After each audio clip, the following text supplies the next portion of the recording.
Hello, ma'ams and sirs.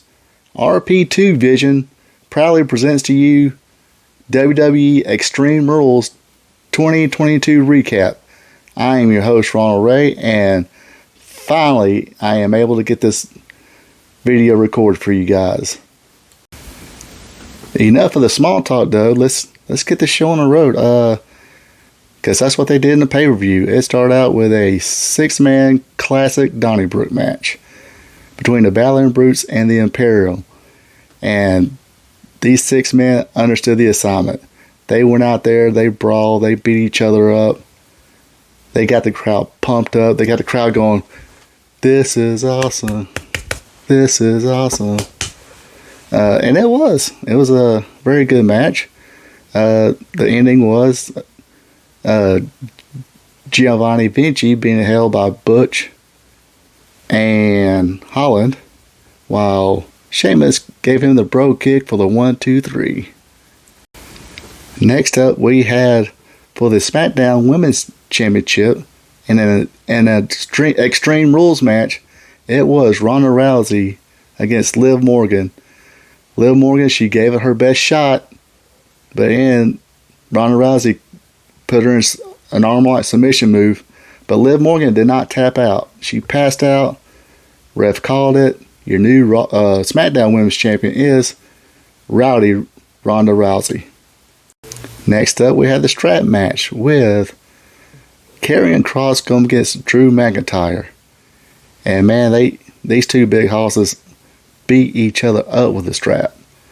But at the end, thanks to some pepper spray, it was Karrion Kross getting the victory. And, well, I mean, I would say almost well-deserving. Gosh, I mean, they definitely laid the leather with each other. I was disappointed, though, when they was talking about classic strap matches. Forgot the one they mentioned. But I do remember they mentioned Sting and Vader in a White Castle Fear strap match.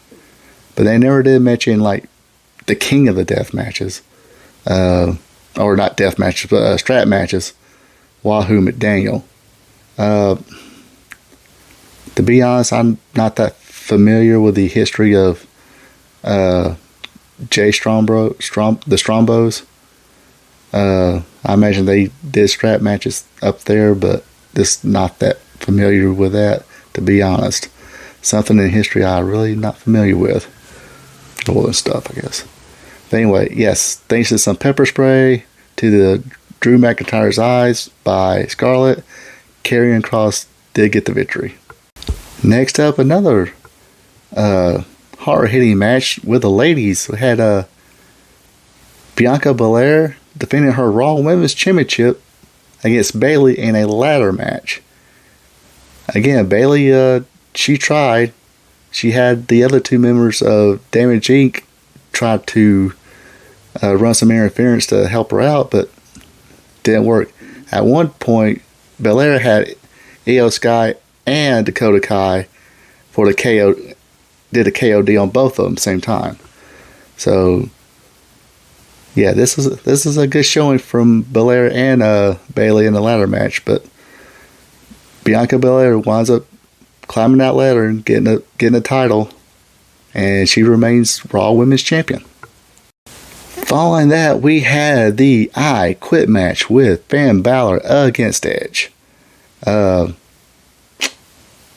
Man, the finish was definitely an emotional, get some emotional heat right there. The Judgment Day, of course, interfered. Rey Mysterio tried to save. At one time, they had Edge handcuffed as Finn Balor was, beating him. And Beth Phoenix came in and trying to make a little save and unhandcuff Edge. And it looked like through a series of spears, Edge was going to get it. But again, the numbers game, Dominic done laid out Rey Mysterio. Then Rhea Ripley wound up knocking out Beth Phoenix with a pair of brass knuckles. They dragged her to the middle of the ring, had her set up for the Conchero, threatened to do it. unless Edge submitted or said I quit, and what she did. But Rhea Ripley's an evil woman, and Judgment Day are evil people. So she nailed the Conchero anyway, and man, it way it looked, it definitely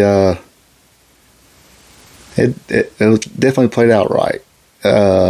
Just watching her bounce like that, it was like, oh my gosh. If this was like 1970 or 80, you probably had a riot at that match. But yes, in the end, it was Finn Balor winning this one by them using Beth Phoenix to cause Edge to say, I quit. Your main event was the fight pit match with Matt Riddle against Seth freaking Rollins. This was pretty good. A lot of what you expect. I was kind of expecting them to do like the Owen Hart Ken Shamrock match with the Octagon over to the side, but they wound up constructing this cage. I guess they have done this before in NXT, and unfortunately, that was probably during my time. I didn't watch much of anything of it. But the little cage looked unique, you know. Took the ropes down, cage, little platform, and basically the platform was them to climb up and do a couple of little things. In the end, though, Matt Riddle hit the armbar and caused Seth Rollins to submit, and that was the end. The big story, the show stealer of this whole pay-per-view, was right after the match.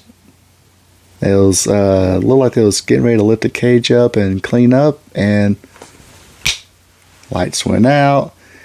Everybody had their cell phone flashlights going, and the creepy version of He's Got the Whole World in His Hands started playing.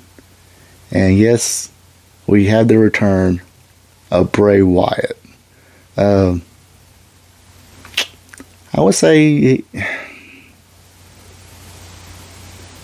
I like Bray. Bray is a good character.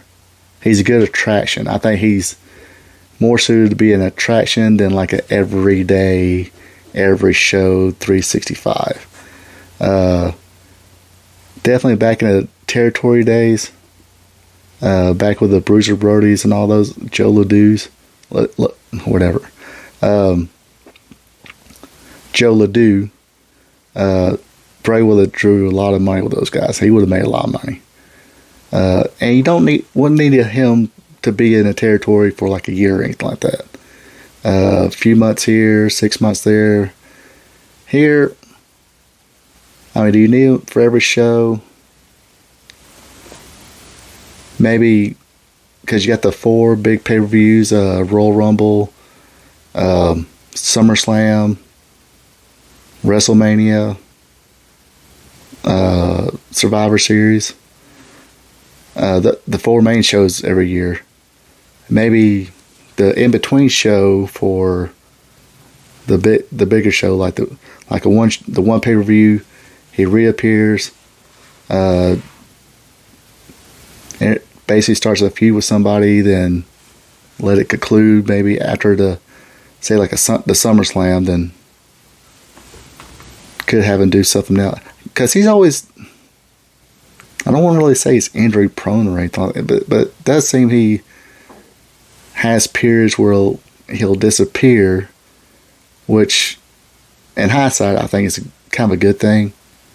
Because I think if you see something like that 365, that will probably get stale unless you really put an effort to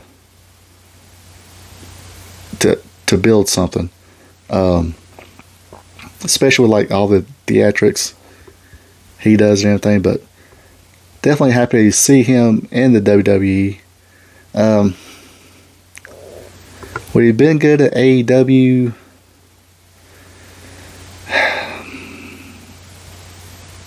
AEW's got their own thing. I don't even.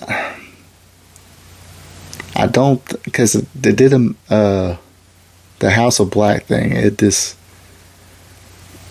didn't seem to do much with that. But then you bring Bray Wyatt. You got a character in Luchasaurus, which, I mean, I'm pretty sure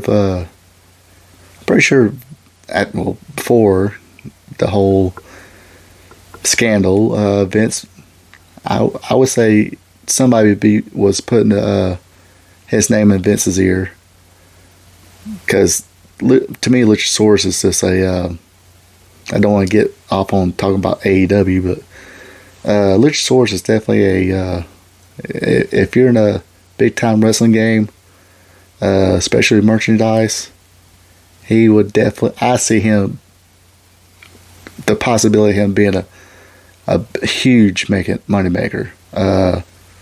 Big guy like that can move, throw those kicks. I've seen him flip a few times. And of course, the human dinosaur, aspect. Those kids will just sell those or buy those masks,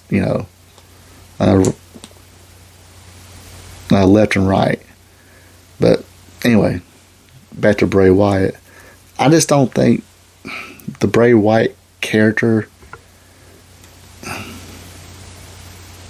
I mean, people will pop to it. That crowd will pop to it. But it seems to be not a fit right now. I mean, don't get me wrong. AEW's got some good things, some bad. Like WWE, they got some good things, some bad things. But I don't think Bray Wyatt would have been the way Bray Wyatt is. Like I said, more of an attraction, a character with the theatrics and everything. I mean, maybe him and Sting could have done something, but Sting he's doing well, but he's in tags and kind of gimmick matches, the theatrical matches and stuff like that, and tagging up with Darby. I mean, him and Darby have a good match, but like I said, the theatrics of Bray Wyatt and his characters,